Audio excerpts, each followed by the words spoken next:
Hello student, তোমাদের সবাইকে আমাদের চ্যানেলে ওয়েলকাম জানাই।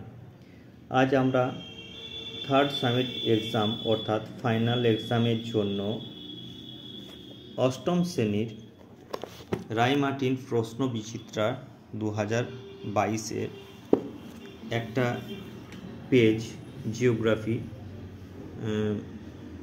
আমি আজকে তোমাদের সামনে কোশ্চেন এবং উত্তর নিয়ে আলোচনা করব।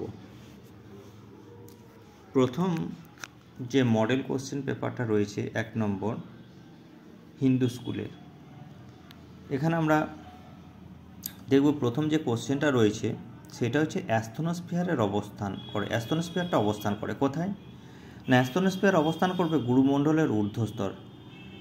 শিলামণ্ডল এবং গুরুমণ্ডলের মধ্যবর্তী স্তরে আমরা দেখতে পাবো অ্যাস্থনোস্ফিয়ার, অর্থাৎ গুরুমণ্ডলের ঊর্ধ্বস্তরে অ্যাস্থনোস্ফিয়ারের অবস্থান লক্ষ্য করা যায়। নেক্সট প্রশ্ন, লৌহ ইস্পাত শিল্পে ব্যবহৃত হয় কোন উপাদানটি? লৌহ ইস্পাত শিল্পে ব্যবহৃত হয় চুনাপাথর, এই উপাদানটি ব্যবহার করা যায়। তার তৃতীয় প্রশ্ন, বজ্রমেঘ হলো, বজ্রমেঘটা কি না? বজ্রমেঘ বলতে আমরা বুঝি কিউমুলো নিম্বাস মেঘকে, যেখানে বজ্রবিদ্যুৎ সহ প্রচণ্ড ঝড় বিদ্যুৎ হয়ে থাকে এই মেঘ থেকে। পরের প্রশ্ন, তুষার ও জলকণার আংশিক মিলিত রূপ হলো, তুষার ও জলকণার আংশিক মিলিত রূপ হচ্ছে তোমার শিলাবৃষ্টি, স্লিট। তুষার ও জলকণার আংশিক মিলিত রূপ হলো স্লিট। পরের প্রশ্ন, পৃথিবীর সবচেয়ে বেশি জলপাই গাছ দেখা যায় কোন অঞ্চলে না? ভূমধ্যসাগরীয় জলবায়ু অঞ্চলে পৃথিবীর সবথেকে বেশি জলপাই গাছ দেখা যায়। নেক্সট প্রশ্ন 6 দাগে, তুষার সম্রাট বলা হয় কাকে না? শ্বেত ভাল্লুককে তুষার সম্রাট বলা হয়। 7 নম্বর প্রশ্ন, মহারাষ্ট্রে কয়নাতে ভূমিকম্প হয়েছিল কবে না? মহারাষ্ট্রের কয়নাতে জলের প্রচণ্ড চাপের প্রভাবে বাঁধ ভেঙে গিয়ে 1967 সালে ভূমিকম্প হয়েছিল। 8 নম্বর প্রশ্ন, রামসার সম্মেলন অনুষ্ঠিত হওয়ার উদ্দেশ্য কী ছিল? রামসার সম্মেলন অনুষ্ঠিত হওয়ার প্রধান উদ্দেশ্য ছিল জলাভূমিগুলোকে সংরক্ষণ করা। নেক্সট প্রশ্ন অস্ট্রেলিয়ার 9 নম্বর, অস্ট্রেলিয়ার নাতিশীতোষ্ণ তৃণভূমির নাম কি? অস্ট্রেলিয়ার নাতিশীতোষ্ণ তৃণভূমির নাম হচ্ছে ডাউন্স। পরের প্রশ্ন 10 নম্বর, ওশিয়ানিয়ার সর্বোচ্চ শৃঙ্গের নাম কি? ওশিয়ানিয়ার সর্বোচ্চ শৃঙ্গের নাম হচ্ছে মাউন্ট উইলহেলম, ওশিয়ানিয়ার সর্বোচ্চ শৃঙ্গ। পরে আমরা শুদ্ধ অশুদ্ধগুলো দেখব একটু। 3-এর 1, শুদ্ধ অশুদ্ধ কি না? আমি শুদ্ধগুলোকে রাইট চিহ্ন দিচ্ছি আর অশুদ্ধগুলোকে ক্রস চিহ্ন দিয়েছি। শিলামণ্ডলের গভীরতা হলো 200 কিমি। শিলামণ্ডলের গভীরতা 200 কিলোমিটার নয়, 100 কিলোমিটার, তাই এটা অশুদ্ধ হবে, ক্রস চিহ্ন দিয়েছি। দ্বিতীয় হচ্ছে ভিসুভিয়াস একটি সুপ্ত আগ্নেয়গিরি উদাহরণ। ভিসুভিয়াস একটি সুপ্ত আগ্নেয়গিরি নয়, ভিসুভিয়াস হচ্ছে একটা সক্রিয় আগ্নেয়গিরি, তাই এখানে অশুদ্ধ হবে বলে ক্রস চিহ্ন দেওয়া হয়েছে। তৃতীয়ত, চুনাপাথর রূপান্তরিত হয়ে স্ট্যালাকটাইটে পরিণত হয়। চুনাপাথর রূপান্তরিত হয়ে স্ট্যালাকটাইট নয়, চুনাপাথর রূপান্তরিত হয়ে মার্বেল পাথরে পরিণত হয়, তাই এটা অশুদ্ধ হবে, ক্রস চিহ্ন দেওয়া আছে। নেক্সট প্রশ্ন 4 নম্বর, নিরক্ষীয় জলবায়ু অঞ্চল কৃষিকার্যে অত্যন্ত উন্নত। নিরক্ষীয় জলবায়ু অঞ্চল কৃষিকার্যে উন্নত হবে না, সর্বদা বৃষ্টি এবং উষ্ণতার পরিমাণ খুব বেশি হওয়ার জন্য স্যাঁতস্যাঁতে ওয়েদার থাকে, যার জন্য এখানে কৃষিকাজ হয় না, তাই এটা অশুদ্ধ হবে। 5 নম্বর, পানযোগ্য প্রতি লিটার জলে বিষাক্ত ধাতব যৌগ আর্সেনিক 0.05 মিলিগ্রামের বেশি থাকলে আর্সেনিক দূষণের পর্যায়ভুক্ত করা হয়। হ্যাঁ, আর্সেনিকের পরিমাণ 0.05 মিলিগ্রামের বেশি থাকলে সেটা আর্সেনিক দূষণের পর্যায়ের মধ্যে পড়ে। 6 নম্বর প্রশ্ন দেখো, 20,000 ফুটের বেশি উচ্চতার মেঘ হচ্ছে সিরাস মেঘ। সিরাস মেঘের উচ্চতা 20,000 ফুটের বেশি উচ্চতা। 7 নম্বর প্রশ্ন, তাই শুদ্ধ রাইট চিহ্ন হয়েছে। 7 নম্বর প্রশ্ন, অভিসারী পাত সীমান্ত বরাবর বিদার অগ্নুৎপাত ঘটে। বিদার অগ্নুৎপাত অভিসারী পাত সীমান্ত নয়, অপসারী বা প্রতিসারী পাত সীমান্তে বিদার অগ্নুৎপাত ঘটে, যার জন্য এখানে ক্রস চিহ্ন দেওয়া হয়েছে, অশুদ্ধ। 8 নম্বর প্রশ্ন, দিনের বেলায় স্থলবায়ু প্রবাহিত হয়। দিনের বেলায় স্থলবায়ু প্রবাহিত হয় না, দিনের বেলাতে আমাদের সমুদ্রবায়ু প্রবাহিত হয়, তাই রাত্রে বেলায় স্থলবায়ুটা প্রবাহিত হয়, সেই জন্য এটা অশুদ্ধ, ক্রস চিহ্ন দেওয়া আছে। কৃষি জমিতে পরে 9 নম্বর, কৃষি জমিতে কীটনাশক প্রয়োগের ফলে কেবলমাত্র মাটি দূষণ হয়। কৃষি জমিতে কীটনাশক প্রয়োগের ফলে শুধুমাত্র কি মাটি দূষণ হতে পারে? কীটনাশক প্রয়োগ করলে মাটি দূষণ ঘটবে, জল দূষণ ঘটবে এবং সেই সাথে বায়ু দূষণ ঘটবে, একটা মাত্র হবে না, তাই এটা অশুদ্ধ হবে। পরের প্রশ্ন 10-এর, কলকাতা অপেক্ষাকৃত কম ভূমিকম্প প্রবণ অঞ্চল অন্তর্গত। কলকাতা অপেক্ষাকৃত, এটা সম্পূর্ণ ভুল, কলকাতা হচ্ছে অধিক ভূমিকম্প প্রবণ অঞ্চল অন্তর্গত, তার জন্য ক্রস চিহ্ন দেওয়া হয়েছে। পরের আমার প্রশ্নে আসি, শূন্যস্থান পূরণ করো বিয়ের দাগে। 1 নম্বর প্রশ্ন হচ্ছে কনরাড বিযুক্তি রেখা ড্যাশ ও ড্যাশ স্তরের মাঝে অবস্থিত। কনরাড বিযুক্তি রেখা রয়েছে শিয়াল ও সীমার মাঝখানে, স্তরটা হচ্ছে কনরাড বিযুক্তি রেখা।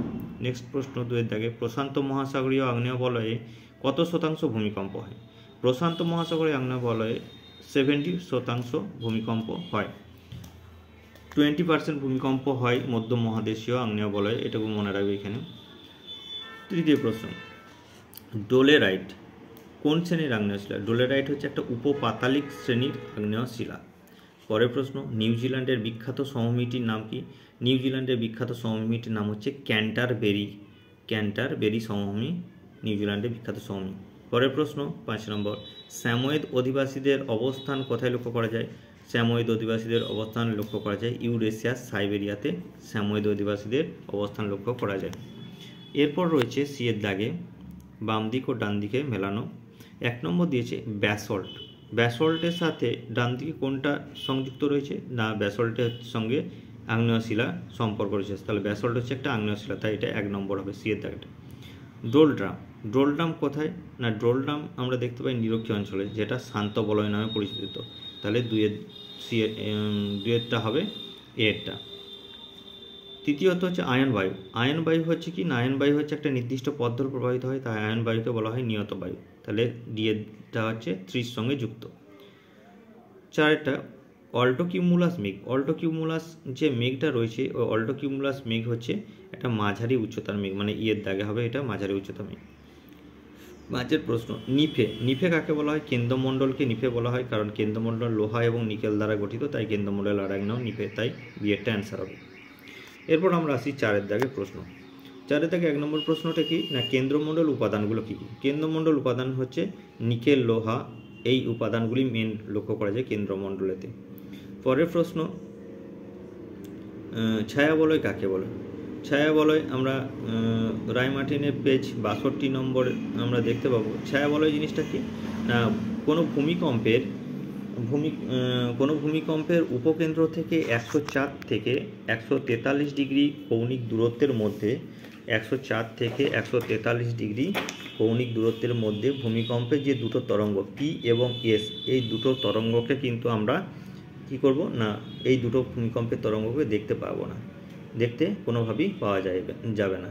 এই ভূমিকম্পের তরঙ্গহীন যে অঞ্চলটা রয়েছে তাকে বলা হয় ছায়া বলয়। আমি দেখিয়ে দিচ্ছি, এটা জুম করে তোমরা দেখে নিবে।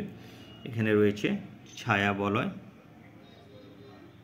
ভূমিকম্পের উপকেন্দ্র থেকে 104 থেকে 43 ডিগ্রি কৌণিক দূরত্বে ভূমিকম্পে যে অঞ্চল থাকে সেখানে পি এবং এস তরঙ্গ পৌঁছাতে পারে না। ভূমিকম্পের উপকেন্দ্রের বিপরীতে অবস্থিত এই তরঙ্গবিহীন অঞ্চলকে ভূমিকম্পের ছায়া বলয় বলা হয়। নেক্সট প্রশ্নে আসি, রেগোলিথ কি? রেগোলিথ কি না, রেগোলিথ হচ্ছে আবহবিকারের ফলে আদিশিলা চূর্ণ বিচূর্ণ হয়ে ভূপৃষ্ঠের উপরিভাগে যে নরম ও আলগা আবরণ তৈরি হয় তাকে আমরা বলছি রেগোলিথ। তাহলে রেগোলিথ সম্পর্কিত আমি নোটটাও দিয়ে দিলাম, আবহবিকারের ফলে আদিশিলা চূর্ণ বিচূর্ণ হয়ে ভূপৃষ্ঠের উপরিভাগে যে নরম ও আলগা আবরণ তৈরি হয় তাকে রেগোলিথ বলে। পরের প্রশ্ন আমরা যাই, বজ্রমেঘ কি? বজ্রমেঘ বলতে কি বোঝায়? বজ্রমেঘ কি না, বজ্রমেঘ হচ্ছে আমার কিউমুলোনিম্বাস মেঘ থেকে যেহেতু বজ্র বিদ্যুৎ সহ মুষলধারে বৃষ্টি হয়, তাই এই মেঘকে বজ্রমেঘ বলে। বৈশিষ্ট্য কি না, এই মেঘটি সাদা থেকে ধূসর বা কালো রঙের হয়ে থাকে। দ্বিতীয় বৈশিষ্ট্য কি, এই মেঘের উপরিভাগ চ্যাপ্টা এবং নিচের অংশটি সমতল হয়। তৃতীয় বৈশিষ্ট্য কি, 12,000 ফুট মানে ভূপৃষ্ঠ থেকে 12,000 ফুট উচ্চতার মধ্যে এই মেঘের বিস্তার দেখা যায়। নেক্সট প্রশ্নেতে আমরা এবারে যাই।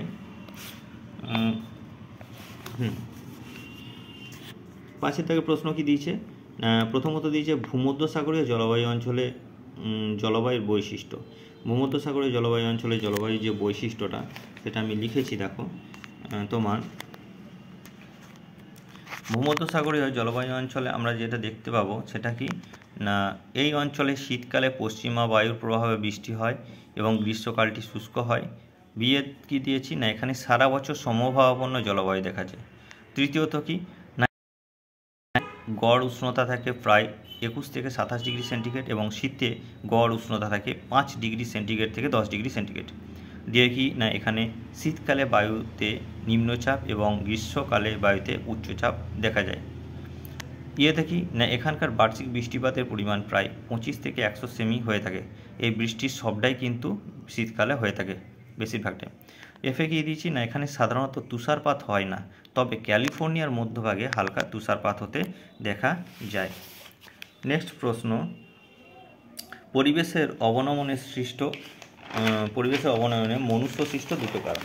পরিবেশের অবনমনে মনুষ্য সৃষ্ট দুটো কারণ কি না পরিবেশের অবনমনে মনুষ্য সৃষ্ট দুটো কারণ হচ্ছে মাত্রা অতিরিক্ত বৃক্ষছেদন। আমরা বর্তমান সময়ে মাত্রা অতিরিক্তভাবে গাছপালা কেটে চলেছি, যার জন্য পরিবেশের অবনমন মানে পরিবেশটা ধ্বংসের মুখ দিকে এগিয়ে যাচ্ছে। তাই এটা একটা গুরুত্বপূর্ণ মনুষ্য সৃষ্ট কারণ। দ্বিতীয়ত কি না মাত্রা অতিরিক্ত চিরাচরিত শক্তির ব্যবহার। প্রতিনিয়তই আমরা কয়লা, খনিজ তেল প্রতিনিয়তই প্রচুর পরিমাণে ব্যবহার করছি, এই জন্য কিন্তু পরিবেশের অবনমন ব্যাপকভাবে ঘটে চলেছে। পরের প্রশ্ন আসি, নিরক্ষীয় শান্ত বলয়কে ডোল ড্রাম বলা হয় কেন? 3 দাগের প্রশ্ন। 3 দাগের প্রশ্ন কি না ডোল ড্রাম, নিরক্ষীয় অঞ্চলে বায়ু উষ্ণ ও হালকা হওয়ায় এখানে বাতাসের কোনো পার্শ্ব প্রবাহ হয় না। বাতাসে এখানে কোনো পার্শ্ব প্রবাহ দেখা যায় না, কেবলমাত্র এখানে কি না বাতাসের উলম্ব স্রোত দেখা যায়।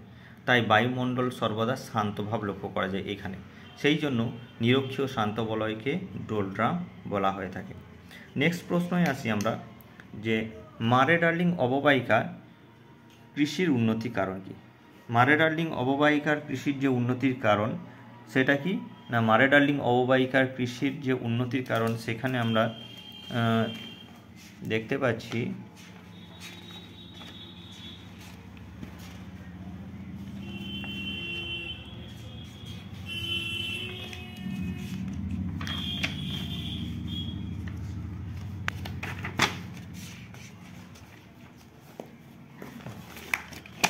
মারে ডার্লিং অববাহিকার কৃষির উন্নতির যে কারণটা রয়েছে সেটা কি না মারে ডার্লিং অববাহিকা অস্ট্রেলিয়ার শ্রেষ্ঠ কৃষি সমৃদ্ধ অঞ্চল। এখানকার প্রধান কৃষিজ ফসল হলো গম, এছাড়া এখানে জব, ভুট্টা প্রভৃতি চাষ হয়। যেহেতু এখানে লোক সংখ্যা কম, তাই প্রচুর পরিমাণে গম ও গমজাত দ্রব্য প্রতি বছর বিদেশে রপ্তানি করা হয়। মারে ডার্লিং অববাহিকার দক্ষিণে ভূমধ্যসাগরীয় জলবায়ু অঞ্চলে প্রচুর পরিমাণে আঙুর, লেবু, আপেল প্রভৃতি ফলের চাষ করা হয়। এটাই হচ্ছে কৃষির উন্নতির কারণগুলো লিখলেও হবে উন্নতির জন্য। আর কি না চিত্রসহ নিরক্ষীয় পরের প্রশ্ন 6 দাগে, চিত্রসহ নিরক্ষীয় জলবায়ু অঞ্চলের অবস্থান ও বৈশিষ্ট্য লেখো।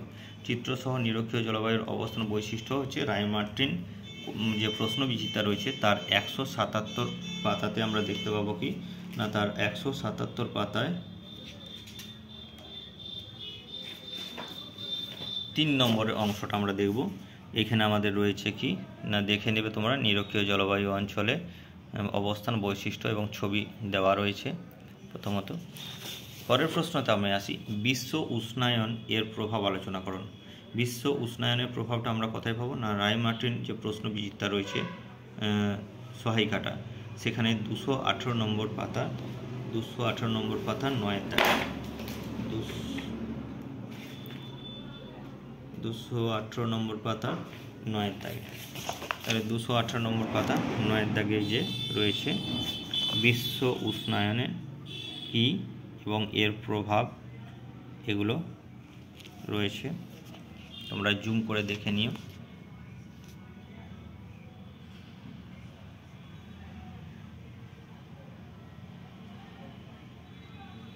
নেক্সট প্রশ্নেতে আসি, ওশিয়ানিয়া মহাদেশের জলবায়ুর বিভিন্নতা কিভাবে স্থানীয় কারণগুলির দ্বারা প্রভাবিত হয়। এখানে আমরা বইয়ের 114 পাতাতে দেখা যাবে কি না ওশিয়ানিয়া মহাদেশের জলবায়ুর যে বিভিন্ন কারণগুলো রয়েছে জলবায়ু তারতম্যে, সেটা হচ্ছে এখানে রয়েছে। এই প্রশ্নটা খুব ভালো করে মুখস্থ করবে, খুব ইম্পর্টেন্ট প্রশ্ন। জলবায়ু তারতম্যের কারণ, তারতম্যের উপর ভিত্তি করে নিরক্ষীয় জলবায়ু, ক্রান্তীয় মৌসুমী জলবায়ু, নাতিশীতোষ্ণ জলবায়ু, ভূমধ্যসাগরীয় জলবায়ু, ক্রান্তীয় মরু ও মরুপ্রায় জলবায়ু, ব্রিটিশ জলবায়ু প্রভৃতি লক্ষ্য করা যায়। যাই হোক, ক্লাসটি ভালো লাগলে অবশ্যই একটি লাইক দেবে এবং ভিডিওটি বন্ধুদের সঙ্গে অনেক বেশি করে শেয়ার করে দেবে। আর ক্লাসে যারা প্রথমবার এসেছো তারা অবশ্যই চ্যানেলটিকে সাবস্ক্রাইব করে নিও এবং পাশে থাকা বেল আইকনটা প্রেস করে দিও, যাতে কোনো কিছু নতুন ভিডিও দিলে তোমাদের পাশাপাশি তাড়াতাড়ি। পরের ভিডিও